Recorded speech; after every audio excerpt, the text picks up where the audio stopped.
بسم اللہ الرحمن الرحیم۔ السلام علیکم۔ ایک دن میری ڈیوٹی مردہ خانے کے باہر لگی، لیکن اس بار بڑا ہی عجیب ماحول تھا۔ مردہ خانے کے باہر رونا پیٹنا نہیں تھا، بلکہ عجیب سی ہلچل مچی ہوئی تھی۔ لوگ مردے کو دیکھنے کی ضد کر رہے تھے، جبکہ مردے کی حالت اتنی بگڑی ہوئی تھی کہ ڈاکٹر نے دیکھنے سے بھی منع کر دیا۔ ڈاکٹر مردے کو مردہ خانے میں رکھائے اور میں صفائی کرتی ہوئی ڈاکٹر کے روم کی طرف چلی گئی۔ اندر سے آتی آوازوں پر میں حیران رہ گئی اور بے یقینی سے اندر جھانکا۔ گویا میں نے جو سنا تھا وہ سچ تھا یا کوئی جھوٹ، لیکن وہ سچ تھا۔ میں فوراً پیچھے ہٹ گئی کہ کہیں وہ میرا چہرہ نہ دیکھ لے۔ اگر کسی کو معلوم ہوا کہ میں نے ان کی باتیں سن لی ہیں تو مسئلہ ہو جائے گا۔ میں وہاں سے ہٹ کر فوراً مردہ خانے کے پاس چلی گئی، جہاں آج میری ڈیوٹی لگی تھی۔ پہلے مجھے اتنا ڈر نہیں لگتا تھا، کیونکہ مجھے تو مردے دیکھنے کی عادت ہو گئی تھی۔ دن میں کئی مردے یہاں لائے جاتے اور برف خانوں میں رکھ دیے جاتے۔ میں اندر صفائی کا کام کرتی تھی۔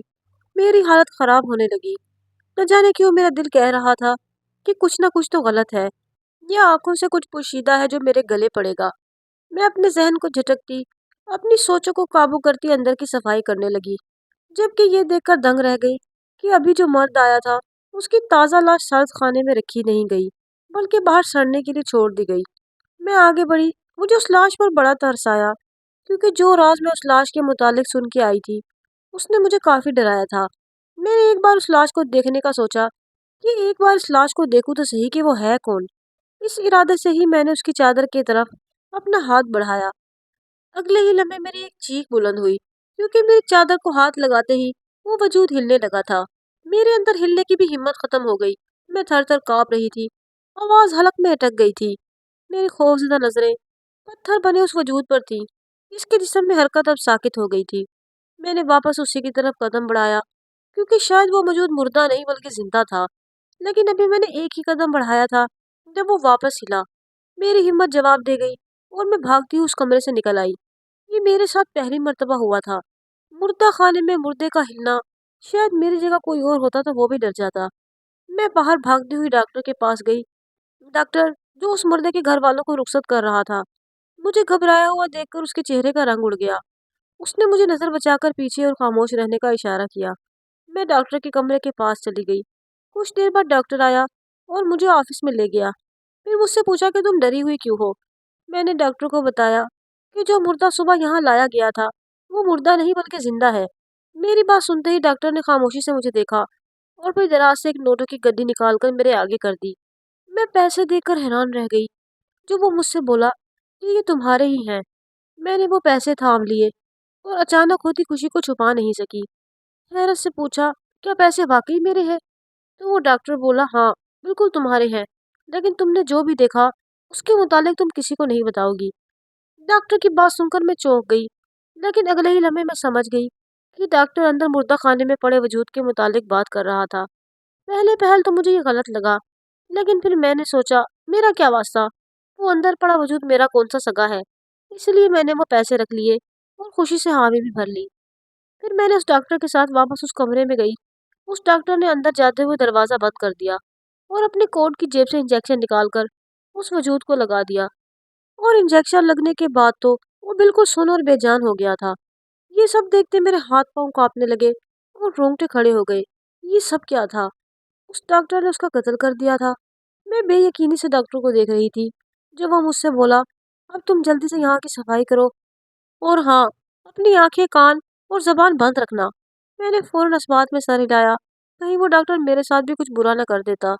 اس کے بعد اس ڈاکٹر نے فون کر کے کسی کو بلایا اور 5 منٹ بعد ہی وہ دو مرد اندر آئے اور اس موجود کو اٹھا کر جانے لگے۔ جب ڈاکٹر نے کہا جس جگہ بولا ہے وہیں دفنا کے آنا، میں خاموشی سے کانپتے ہاتھوں سے کام کرتی رہی۔ جب اس مردے کو وہ لوگ لے گئے، میں وہاں کی صفائی کر کے فارغ ہو گئی، پیسے لے کر باہر نکلی اور ڈیوٹی ختم ہوتے ہی گھر کے لیے نکل گئی۔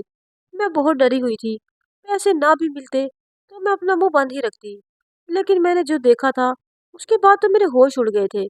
میں اپنے گھر آئی، تالا کھول کر اندر داخل ہوئی اور جلدی سے پیسے رکھنے جو ہی کمرے میں داخل ہوئی تو میری روح کانپ گئی، کیونکہ میرے کمرے میں میرے ہی بیڈ پر وہ وجود۔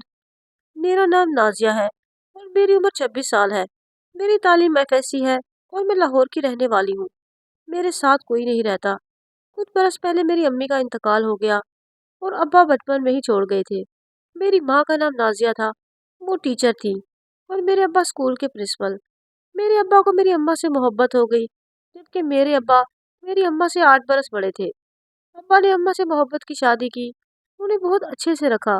शादी की शर्त मेरे नाना ने घर की डिमांड की, अब्बा घर मेहर अम्मी के नाम करेंगे। और अब्बा को कोई एतराज भी नहीं था, क्योंकि उनके पास काफी दौलत थी। शादी के बाद की जिंदगी बहुत अच्छी गुजर रही थी, लेकिन शादी के 2 साल बाद ही अम्मा उम्मीद से ना हुई थी। इस बात को लेकर अम्मा और अब्बा दोनों ही परेशान थे। डॉक्टर को दिखाया, उन्होंने कहा कि कोई परेशानी की बात नहीं, जब अल्लाह की मर्जी होगी बच्चा हो जाएगा। लेकिन अम्मी शदीद परेशान थी। जब 3 माह गुजरने के बाद अम्मी हामला हो गई, तो अम्मा अब्बा खुश थे। अब्बा ने कहा उन्हें बेटे की चाह है। ये सुनते ही अम्मी बिगड़ गई और बोली, बेटा हो या बेटी, उससे इतनी ही मोहब्बत करनी होगी। अब्बा खामोश हो गए। बच्चा होने से पहले मालूम हुआ कि बेटी है, जिस पर अब्बा बहुत दुखी हुए।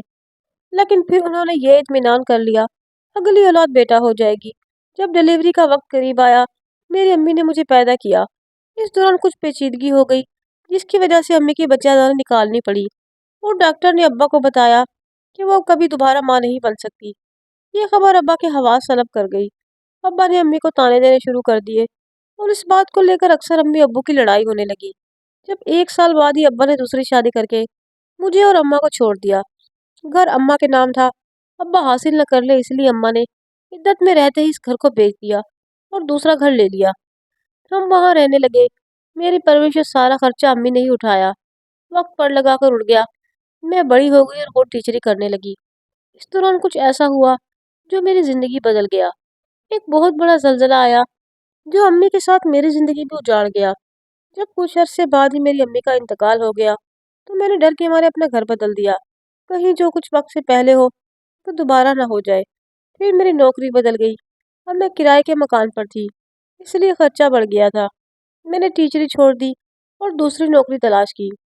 मुझे मुर्दा खाने में सफाई की नौकरी मिली, लेकिन तनख्वाह बहुत अच्छी थी, क्योंकि यहाँ कोई काम करने को राजी कम होता था। मैं मान गई और वहाँ की सफाई करने लगी। जब पहले दिन मैं मुर्दा खाने में कदम रखने लगी, तो मेरे हाथ पैर कांप रहे थे और मुझ पर अजीब और गरीब कैफियत तारी थी। एक दिन मैंने मुश्किल से गुजारा। जब घर गई तो ये मुझे तेज बुखार हो गया। ये बात वहां पर होने वाले डॉक्टर को पता चली, तो उसने 2 दिन की छुट्टी दे दी। फिर अक्सर ऐसा ही होता, वहां लाने और जाने वाले मुर्दों को देखकर मेरी तबीयत खराब हो जाती, मेरा दिल घबराता। लेकिन फिर आदत हो गई थी। फिर मैं सुकून से ये नौकरी करने लगी। जब ये अजीब किस्सा हुआ कि एक लाश मुर्दा खाने में लाई गई। उस लाश के वारिस लाश मांग रहे थे, और उन्हें लाश नहीं दी गई, जबकि वो लाश थी ही नहीं। वो इंसान तो जिंदा था। लेकिन फिर डॉक्टर ने पैसे देकर मेरा मुंह बंद करवा दिया और फिर उस आदमी को मार दिया। जब मैं वहां की ड्यूटी पूरी करके घर लौटी, तो फिर मैंने जो देखा, मेरे पैरों तले जमीन निकल गई, क्योंकि वही मुर्दा खाने वाला वजूद जिसको डॉक्टर ने इंजेक्शन लगाया था, वो मेरे बेड पर लेटा हुआ था। उसके ऊपर अभी भी चादर ढकी थी, और उसके एक तरफ एक डॉक्टर और एक आदमी खड़ा था। मैं बुरी तरह खौफजदा होकर बाहर भागने लगी कि इस लाश को तो कब्र में होना चाहिए था। ये मेरे बेड पर क्या कर रही है? और डॉक्टर और ये आदमी मेरे घर में कैसे आए? मैं बाहर भागने ही लगी थी कि उस डॉक्टर ने मुझे पकड़ लिया। बोला, तुम यहाँ से नहीं भाग सकती। मैं जोर जोर से चिल्लाने लगी, तो उन दोनों ने पकड़कर मुझे कुर्सी पर बिठाकर बांध दिया। मैं रोने लगी तो वो बोले, हम तुम्हारे साथ कुछ नहीं करेंगे, मत रो। जबकि मैं डर से कांप रही थी। जब डॉक्टर ने मुझसे कहा, यह आदमी जिंदा है और हमें आगे भी इसे जिंदा रखना है, इसलिए इसे तुम्हारे घर में रखा है, क्योंकि ये यहाँ पर महफूज है। उसकी बात सुनते ही मुझे गुस्सा आ गया। वो बोला कि हम पहले से ज्यादा तुम्हें पैसे देंगे। तो मैंने साफ मना कर दिया कि मुझे पैसे नहीं चाहिए, मुझे इन सब चीज़ों से दूर रखो। तो वो डॉक्टर बोला, तुम चाहे पैसे लो या ना लो, लेकिन काम तो तुम्हें करना पड़ेगा। डॉक्टर की बात सुनते ही मैं डर गई। उसने मुझसे कहा, बस इस आदमी को घर में रखना है और ज़रूरत के काम करने हैं। बाकी एक डॉक्टर और ये आदमी इसके साथ रहेगा, और गलती से भी तुम इस आदमी की शक्ल नहीं देखोगी। डॉक्टर की बात पर मैं ठिठक गई कि मैं क्यों उसकी शक्ल नहीं देख सकती। अब मुझे तजस्सुस होने लगा कि वो शख्स कौन है, लेकिन फिर डर इस कदर था कि मैंने फौरन हाँ में सर हिला दिया। उस डॉक्टर ने कहा कि अगर मैंने किसी को बताने की कोशिश की तो वो मुझे छोड़ेगा नहीं। मैं मान गई। उस डॉक्टर ने मेरे हाथ पांव खोल दिए और चला गया, जबकि मैं शदीद परेशान थी। मुझे ये जानना भी था कि वो शख्स आखिर है कौन। दिन गुजरने लगे। डॉक्टर उसका इलाज करते रहे। मुझे कमरे में जाने की इजाज़त नहीं थी। सिर्फ जब बाहर से कोई ज़रूरत की चीज़ मांगते तो मैं दे देती। 1 हफ्ता हो गया था। उस आदमी को अब होश आ गया था, लेकिन मुझे अंदर जाने की इजाज़त न थी। एक दिन रात के 2 बजे मेरी आँख खुली। मैंने बाहर आवाज़ सुनी। मैं कमरे से बाहर निकली तो देखा कि जो गार्ड उस आदमी के लिए मुकर्रर किया गया था, वो वॉशरूम जा रहा था। उसके वॉशरूम जाते ही मैं उस आदमी के कमरे में गई। देखा वो आदमी बेड की दूसरी तरफ करवट लिए सो रहा था। मैं आहिस्तगी से आगे बढ़ी और धड़कते दिल से जैसे ही मैंने उस आदमी की शक्ल देखी, तो मेरी सांसें रुक गई, क्योंकि वो आदमी कोई और नहीं, बल्कि मेरा। जब मैं स्कूल में टीचिंग करती थी, तो वो स्कूल बहुत बड़ा था और मेरी तालीम बहुत मुख्तसर थी। इसलिए मुझे सब छोटी क्लास के लिए टीचर के साथ हेल्पर रखा था। मेरा काम बच्चों को संभालना था। वहाँ एक बच्ची थी जिसका नाम ऐना था। ऐना बहुत मासूम और प्यारी थी। मुझे जो चीज़ उसके ज़्यादा करीब करती थी, वो ये थी कि उसकी माँ नहीं थी। उसकी माँ उसे छोड़कर जा चुकी थी। वो थी भी अमीर घर की बच्ची, जहाँ किसी के पास मोहब्बत देने का वक्त नहीं होता। मुझे उस बच्ची पर बहुत रहम आया। उसका अपना आप मुझे अपना सा लगा। मैंने उससे दोस्ती कर ली। वो मुझसे बहुत ज़्यादा क्लोज हो गई थी। एक दिन स्कूल में उसके अब्बू आए और मैडम के सामने मेरा नाम लेकर पूछा, तो मैडम ने मुझे बुलवाया। मैं डर गई कि कहीं इस बात पर एतराज़ ना हो कि मैंने उनकी बच्ची से दोस्ती कर ली। मैं डरते डरते गई तो देखा वहाँ एक खूबसूरत नौजवान बैठा है। उन्होंने मुझे देखते ही मैडम से अकेले में बात करने को कहा। पहले तो मैडम को एतराज़ हुआ, लेकिन उनके इसरार पर मैं मान गई। मैं परेशान थी कि उनको मुझसे क्या बात करनी है। वो कुछ तसब्बुब का शिकार लग रहे थे। जब उन्होंने कहा कि वो मुझसे शादी करना चाहते हैं, मैं सदमे में आ गई। तब उन्होंने कहा वो अपनी बेटी के लिए एक दोस्त और मोहब्बत करने वाली औरत चाहते हैं, इसीलिए वो शादी नहीं कर रहे। उन्होंने मुझसे कहा कि वो शादी के बाद मेरी माँ का पूरा खर्चा उठाएंगे और मुझे बीवी की हैसियत भी देंगे। मैं परेशान हो गई, समझ नहीं आ रहा था क्या कहूँ। जब उन्होंने मुझे सोचने का वक्त दिया, मैंने अम्मी को बताया तो अम्मी ने इनकार कर दिया कि इतने बड़े घर के लोगों में मत जाना, ये दौलतमंद लोग मतलबी होते हैं। मैं मान गई और डर कर नौकरी भी छोड़ दी। जब हफ्ता ही गुजरा था, तो पता निकलवा कर वो अपनी बेटी समेत मेरे घर आ गए। मैं डर गई, पर उन्होंने आकर अम्मी से बात की और उनसे इसरार किया। अम्मी को भी मानना पड़ा। उन्होंने अम्मी के सारे खर्चात दूर कर दिए और फिर मेरी शादी उनसे हो गई। वो मुझे अपने साथ घर ले गए। उनकी बेटी भी बहुत खुश थी, पर मैं कुछ खौफज़दा थी। उनके घर में बहुत सारे लोग थे। मेरे सास ससुर जिंदा न थे, पर ताया चचा वगैरह थे। मुझसे मिलकर कोई भी खुश ना हुआ, बल्कि मेरे शोहर को बातें सुनाई कि किस सड़क सांप को उठाकर लाए हो। मेरे शोहर ने उन्हें झड़क दिया और कमरे में ले आए। मुझे कहा कि मैं उनकी किसी बात पर कान न धरूं, सिर्फ उनकी बेटी का ख्याल रखूं। हमारी जिंदगी बहुत खुशगवार गुजरने लगी। मेरे शोहर भी बहुत अच्छे थे, पर दिल में डर रहता था, क्योंकि वो ज़्यादा बात नहीं करते थे। मैं जानती थी उन्होंने मुझसे सिर्फ अपनी बेटी के लिए शादी की थी। उन्होंने मुझसे शादी के पहले रोज़ कहा कि वो मुझसे कुछ नहीं मांगते, सिर्फ 2 चीज़ों की, कि मैं उनकी बेटी के साथ मुखलिस रहूं और दूसरा मैं वफादार रहूं। और साथ में धमकी भी दी, अगर मैंने किसी और से ताल्लुक बनाए तो वो मुझे जान से मार देंगे। मुझे भला क्या एतराज़ होता। लेकिन हमारी शादी को चंद ही माह गुजरे जब मेरे शोहर किसी ज़रूरी काम से बाहर गए। मेरे शोहर की चच्ची और उनकी बेटी मेरे पास आती और मुझसे बातें करती। 15 दिन बाद उनका रवैया बदल गया। वो मेरे पास आई और जो किया वो देखते ही मैं पत्थर रह गई।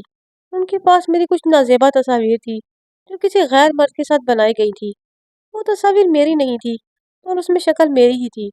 उन्होंने मुझसे कहा कि मैं सब कुछ छोड़कर चली जाऊं, वरना वो ये तस्वीर मेरे शोहर को दे देगी और फिर वो मेरी और मेरी माँ के साथ बहुत बुरा करेगा। मैं डर गई थी, क्योंकि ये बात मेरे शोहर मुझे बोल चुके थे। मैंने बहुत मिन्नतें की, पर वो ना मानी, तो मैं डर कर चली गई। उन्होंने मुझसे शर्त रखी कि जिस घर में रहती हूँ वो भी मुझे छोड़ना पड़ेगा। मेरी अम्मी भी डर गई थी। हमने घर तब्दील कर लिया। वो वक्त बहुत मुश्किल था। मेरी अम्मी उजड़ चुकी थी। मेरी माँ की तबीयत खराब रहने लगी और फिर उनका इंतकाल हो गया। मैं बहुत गमज़दा थी, लेकिन अब खुद को खुद ही संभालना था, इसलिए वापस नौकरी की तलाश शुरू की। इस बार जो हुआ, मेरे हाथ पांव फौला गया, क्योंकि सामने बेड पर मौजूद इंसान कोई और नहीं बल्कि मेरा शोहर था। मैं सांस रोके खड़ी थी, जब अचानक उसने आंखें खोली। मैं वहीं रोते रोते जैसे जम गई थी। मेरी आंखों से मुतवातर आंसू बह रहे थे। मेरे शोहर का सर पट्टी में जकड़ा था और वो खड़े होने की हालत में नहीं थे। वो मुझे वहीं से देख रहे थे। मुझे पास आने का कहा। मैं वहीं रोती खड़ी रही, जब तक गार्ड वापस आया और मुझे अंदर देखकर भड़क गया।